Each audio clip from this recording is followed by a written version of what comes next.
রক্ত দিয়ে কেনা, শত্রু বাহানাদার একটি কণাও তার কেড়ে নিতে কেউ পারবে না।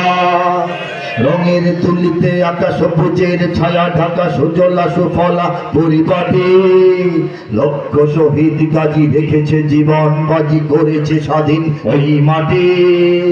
বাংলাদেশ আমার, বাংলাদেশ তোমার, বাংলাদেশ খোদার দান, সোনার জন্মভূমি তোমার জন্যে আমি জীবন দিয়েছি কুরবান।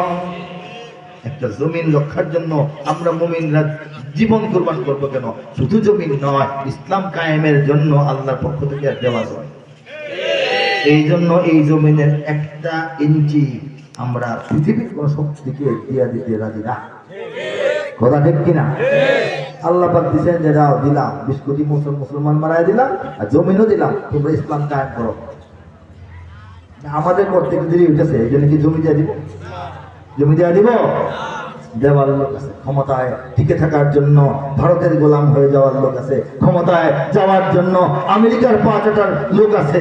এই জমিন বারবার বিক্রয় হয়, দলিল এর হাত থেকে ওর হাত, ওর হাত থেকে তার হাতে যায়, দলিল যার হাতে যায়। আমরা ইনশাআল্লাহ দখল ছাড়তে রাজি না। কথা ঠিক কিনা বলেন? এই যে ইমানের তাকাত এর উপর থাকতে হবে। আর মনে রাখতে হবে দুনিয়ার সমস্ত মুসলমান আমাদের ভাই।